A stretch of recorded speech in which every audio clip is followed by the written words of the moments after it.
இளைப்பாறும்படியாக கடந்து சென்றதினால் ஜெபிக்கவும் பாடலாய் பாடி கர்த்தருடைய கரத்தில் நாம் ஒப்பு கொடுப்போமா நாம் செய்வோமாக. தேவபிதா எந்தன் மேய்ப்பனல்லோ, சிறுமை தாழ்ச்சி அடைகிலனே. தேவபிதா எந்தன் மேய்ப்பனல்லோ, சிறுமை தாழ்ச்சி அடைகிலனே. ஆவலதா என்னை பை பொன்மே, அவனேல் தமனி அருளுகிறார். தேவபிதா எந்தன் மேய்ப்பனல்லோ, சிறுமை தாழ்ச்சி அடைகிறனே. ஆயுள் முழுவதும் என் பாத்திரம் அருளும் நலமுமாய் விளம்போ. நேயம் வீட்டின் சிறப்போடே நெடுநாள் கோடியாய் நிலைத்திருப்பேன்.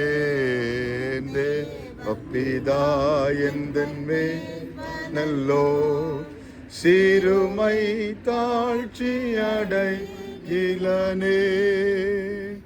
ஆத்துமம் தன்னை குளிர பண்ணி அடியேன் கால்களை நீதி என்னும் நேர்த்தியம் பாதை அவநிமித்தம் நிதமும் சுகமாய் நடத்துகிறார். தேவபிதா எந்தன் மேய்ப்பனல்லோ, சிறுமை தாழ்ச்சி அடைகிலனே. இந்த நாளிலும் பரிசுத்த வேதாகமத்திலே 90ஆம் சங்கீதத்தை நாம் வாசிக்க கேட்போமா? சங்கீதம் 90.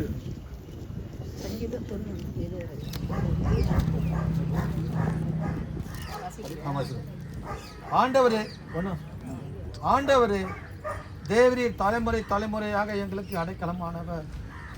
பர்வதங்கள் தோன்றும் முன்னும் நீர் பூமியையும் உலகத்தையும் உருவாக்கும் முன்னும் நீரே அனாதியாய் என்றென்றைக்கும் தேவனாயிருக்கிறேன்.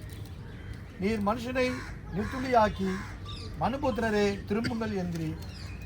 ஒரு பார்வைக்கு 1000 வருஷம் நேற்று கழிந்த நாள் போலவும் ராஜாமும் போலவும் இருக்கிறது. அவர்களை வெள்ளம் போல் வாரிக்கொண்டு போகிறீர். நித்திரைக்கு ஒத்திருக்கிறார்கள், காலையில முளைக்கிற புல்லுக்கு ஒப்பாயிருக்கிறார்கள். அது காலையில முளைத்து பூத்து மாலையில் அறுப்புண்டு உலர்ந்து போகும். நாங்கள் உமது கோபத்தினால் அழிந்து உமது உக்கிரத்தினால் கலங்கி போகிறோம். எங்கள் அக்கிரமங்களை உமக்கு முன்பாகவும் எங்கள் அந்தரங்க பாவங்களை உமது முகத்தில் வெளிச்சத்தில் நிறுத்தினீர். எங்கள் நாட்கள் எல்லாம் உமது கோபத்தால் போய்விட்டது. ஒரு கதையை போல் எங்கள் வருஷங்களை கழித்து போட்டோம். எங்கள் ஆயுசு நாட்கள் 70 வருஷம். பலத்தின் மிகுதியால் 80 வருஷம் ஆயிருந்தாலும் அது மேன்மையானது வருத்தமும் சஞ்சலமுமே. அது சீக்கிரமாய் கடந்து போகிறது, நாங்களும் பறந்து போகிறோம்.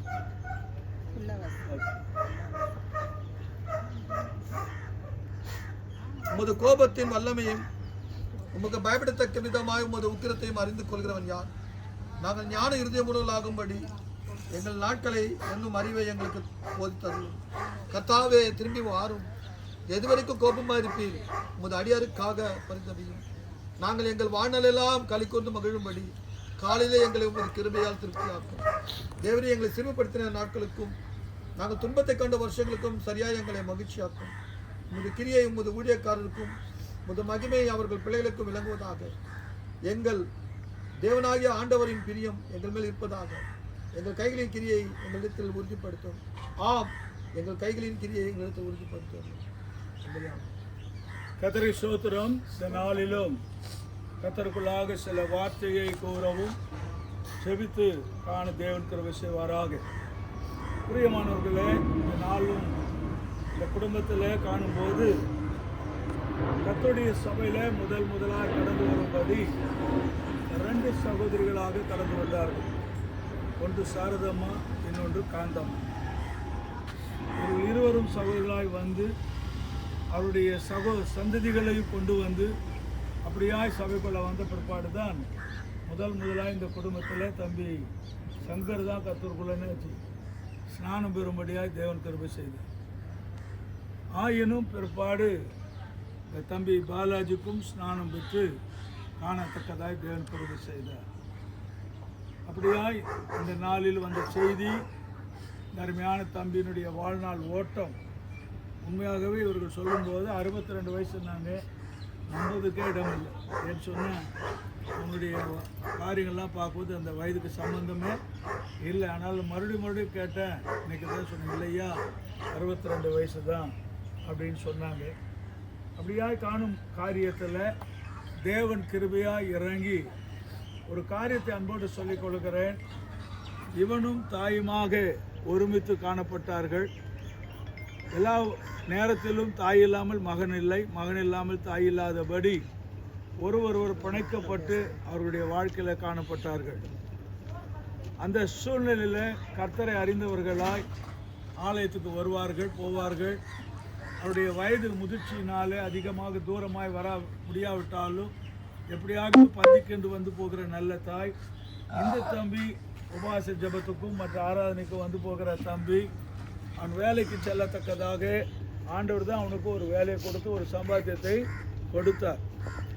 அப்படியாக அந்த குடும்பம் காணப்பட்டது. இந்த நாளில் உண்மையாகவே இந்த தம்பி உலக பிரகாரமான ஓட்டம் முடிந்தது என்று சொன்னால், தேவனிடத்தில் அன்பு கூறுவதற்கு சகலமும் நன்மைக்கு எதுவாகவே நடக்கிறது என்று ரோமர் 8:28 வேதம் சொல்லுகிறது. அந்தபடி தான் இந்த மகனுடைய காரியங்களும் நன்மைக்கு எதுவாகத்தான் தேவன் முடித்து கொடுத்திருக்கிறார். அல்லேலூயா. காரணம் என்னவென்று சொன்னால், இந்த சகனுடைய வாழ்நாள் ஓட்டம் இன்னும் ஓட, தாயினுடைய ஓட்டம் காண, அதில் போராட்டங்கள் இல்லாதபடி இன்னும் பல நாள் பலவீனப்படவோ வியாதிப்பட்டு படுக்கையாகி தாய்க்கு தொந்தரவு அல்லாட்டால் மற்றவர்களுக்கு பிரச்சனை என்று கொடுக்கவோ எந்த ஒரு பாரமே இல்லாதபடி ஏசாயாவில் எழுதியிருக்கிறபடி தீங்கு நாள் வருவதற்கு முன்னமே நீதிமான் எடுத்துக்கொள்ளப்படுகிறான். நான் விசுவாசிக்கிறேன், கர்த்தர் பார்வையில் இந்த தம்பி பாலாஜி பாலை தேவன் ஒரு நீதிமானாய் தேவன் கண்டு கொண்டார். அல்லேலூயா. ஆகவே தான் நீதிமானாய் கண்டதினால்தான் மகனுக்கு தொடர்ந்து ஒரு அலைச்சல் இல்லாதபடி, மகனுக்கு பயங்கரமான இன்னும் போராட்டங்கள் இராதபடி, நேசிக்கிற தாய்க்கும் ஒரு பாரத்தை வைத்து போகாதபடி மகன் அப்படியாய் சின்ன ஒரு காரியமாய் வேதனை சொல்லவும், வேதனைக்கு என்று ஆஸ்பத்திரி என்று பேசவும் உடனே ஓட்டங்கள் நின்று போகுமாய் காணப்பட்டது. ஆக பிரியமானவர்களே, நம்முடைய வாழ்நாளின் ஓட்டம் எப்பொழுது வேண்டுமானாலும் ஓட்டங்கள் முடியும். யாருடைய ஓட்டமும் எந்த விதத்திலும் உத்தரவாதம் கிடையாது. சிறு கை குழந்தை மறிக்கும், வாலிப வயது மறிக்கும், நடுத்தர வயது மறிக்கும், முதிர்ந்த வயது மறிக்கும். சில நேரத்தில் சொல்லுவோம், முதிர்ந்த வயது என்றால் அவர்கள் வயது மறிக்காமல் இருக்கலாம். ஆகவே ஒரு காரியத்தை நான் சொல்ல விரும்புகிறேன். சத்திய வேதம் என்ன சொல்லுகிறது என்று சொன்னால், நாம் உயிரோடு இருக்கும்போது, ஜீவனோடு இருக்கும்போது உண்மையாகவே இயேசு உலக இரட்சகர் என்று நாம் விசுவாசிக்க வேண்டும். மட்டுமல்ல, அந்த இயேசுவானவர் அனைவருக்குமாக ஒரு ராஜ்யத்தை உண்டு பண்ணி வைத்திருக்கிறார். அந்த ராஜ்யத்தின் பெயர்தான் பரலோக ராஜ்யம், தேவ ராஜ்யம் என்று சொல்லப்பட்டுள்ளது. அந்த ராஜ்யத்தில் நாம் பிரவேசிக்கும் போது தான் அங்குதான் கண்ணீர் இல்லை, கவலை இல்லை, பயம் இல்லை, துக்கம் இல்லை, மரணம் இல்லை. அந்த ராஜ்யத்தில் நாம் போய் சேர வேண்டுமானால் கிறிஸ்துவை விசுவாசிக்க வேண்டும். கிறிஸ்துவை விசுவாசித்து மனம் திரும்பலுக்கு எதுவாய் ஸ்நானம் பெற்று கிறிஸ்துவ வாழ்க்கையில் ஓட்டத்தில் ஓட வேண்டும். அப்படி ஓட்டத்தை ஓடி முடிக்கும்போது தான் நம்மை கர்த்தர் அவருடைய ராஜ்யத்துக்கு தகுதிப்படுத்துகிறார். ஆக இந்த நாளில் கூட அருமையான தம்பி விசுவாசத்தை கொண்டு ஓடின ஓட்டத்தில் தேவன் அவர் ராஜ்யத்துக்கு சொந்தமாக்கி கொள்வாராக. இந்த மகனுக்கு ஒரு நல்ல இளைப்பாறுதல் என்று கொடுத்திருக்கிறார். இளைப்பாறுதல் என்று சொல்லும்போது இனி இந்த மகனுக்கு என்ன இருக்காது? கவலை இல்லை, துன்பம் இல்லை, வேதனை இல்லை, பாடு இல்லை. ஆனால் இன்றைக்கு ஜீவனோடு இருக்கிற நானும் நீங்களும் தான் இருக்க போகிற நாள்களில் இன்னும் நமக்கு தான் கவலை, இன்னும் நமக்கு தான் வேதனை, இன்னும் நமக்கு தான் பாடு, நமக்கு தான் துக்கத்தை நம்ம பார்க்க போகிறோம். ஆனால் இந்த நாளிலும் ஒரு விசை நாம் இயேசுவை இரட்சகராக ஏற்றுக்கொள்வோமானால், அந்த கிறிஸ்துக்குள்ளான ஒரு வாழ்கிற நம்பிக்கையோடு இருப்போமானால் மரண பயம் நமக்கு வேண்டாம். நமக்கு மரித்தாலும் கர்த்தருடைய ராஜ்யம் உண்டு, நிச்சயம் உண்டு. அந்த நிச்சயத்தில் இருப்போமானால் நாம் இருக்கும் நாள் வரையிலும் கர்த்தருக்குள்ளான சமாதானத்திலும் கர்த்தருக்குள்ளான ஒரு ஆசிரத்தில் வாழ கர்த்தர் கிருபை செய்வாராக. இப்போதும் இந்த அருமையான தாயார் காந்தம்முடைய வாழ்க்கையில் தான் மகனை இழந்தாலும் இன்னுமாய் 2 மகன்களையும் மகளையும் தேவன் கொடுத்திருக்கிறார். அவர்களுக்கு சந்ததிகளை கொடுத்திருக்கிறார். அன்போடு சொல்லுகிறேன், பிள்ளைகளாக இருக்கிற நீங்கள் தொடர்ந்து உங்கள் தாயை கனம் பண்ணுங்கள், தாயை பராமரியுங்கள். ஆகவே அப்படி செய்யும்போது தான் கர்த்தர் நம்மை நேசிக்கிறவனாக இருப்பார், அன்பு பாராட்டுகிறவராக இருப்பார். இத்தனை ஆண்டுகள் யாருக்கும் பிரச்சனை கொடுக்காத தாயாந்துட்டாங்க. இத்தனை ஆண்டுகள் வரைக்கும் இந்த மகனை கொண்டும் மற்றவர்களுக்கு பாரம் இல்லாமல் வளர்த்துட்டாங்க. ஆனால் இனி வரும் காலம் மற்றவர்களுக்கு பாரம் இல்லாதபடி அவர்கள் வாழ்கிற இந்த வயதான காலத்தில் பேணி காத்து கொள்ளுங்கள். தேவன் உங்களுக்கு உள்ள பலனை கொடுப்பார். உங்களை பேணி காத்து கொள்ளும் போது உங்கள் குறைவுகளை தேவன் அற்புதமாக அதிசயமாக நிறைவாக்கி கொடுப்பார். விசுவாசத்தை கொண்டு சொல்லுகிறேன். அது காணப்படுகிற அத்தனை ஜனங்களுக்குமாய் சொல்லுகிறேன். இன்றைக்கு ஒருவேளை துக்க நாளாக இருக்கலாம், இன்றைக்கு ஒருவேளை மகனுடைய மரண நாளாக இருக்கலாம். ஆனால் இந்த நாள் இருக்கிற எனக்கும் காண்கிற அனைவருக்கும் ஒரு மனம் திரும்பின நாளாக இருக்கட்டும். காரணம், ஒருவேளை நம்முடைய ஓட்டம் விலகி ஓடியிருந்தால் இன்றைக்கு நாம் தீர்மானித்து சரியான ஓட்டத்தில் ஓட நம்மை ஒப்பு கொடுப்போம். கர்த்தர் நம்மை ஆசீர்வதிப்பாராக. ஜெபம் செய்வோம். அன்பின் பரலோகத்தின் பிதாவே, இந்த நாளிலும் இந்த ஸ்தலத்திலும் குடியிருந்ததான அன்பு சகோதரி காந்தம்மாள் மகன் பாலாஜி பால் வாழவும், இந்த நாளின் அதிகாலையிலே கருமையான தம்பியினுடைய ஓட்டம் முடிக்கவும் ஆண்டவரே நீர் கிருபை செய்திருப்பா. உமக்கு நாங்கள் நன்றி செலுத்துகிறோம். ஆம் ஆண்டவரே, மகன் தன் மரணத்தை சந்திப்பதற்கு முன்னதாக மகிமையின் ராஜாவை கர்த்தரை அறிந்து கொண்டதற்காக நன்றி செலுத்துகிறோம். மகிமையின் ராஜாவை அறிந்து மனதிற்கு ஸ்நானம் எடுத்ததற்காக நன்றி செலுத்துகிறோம். இன்னுமாய் இந்த மரிக்கும் வரையிலும் கிறிஸ்துவை மறுதலிக்காதபடி கிறிஸ்துவையே பற்றி கொண்டு கிறிஸ்துக்குள்ளாக மரித்ததற்காக நன்றி செலுத்துகிறோம். இந்த மகனுடைய ஆவி ஆத்மா சரீரத்தமுடைய கரத்தில் ஒப்பு கொடுக்கிறோம். நீர் பொறுப்பெடுத்துக் கொள்ளும். சொந்தங்கள் பந்தங்கள் அனைவரும் ஒப்பு கொடுக்கிறோம்.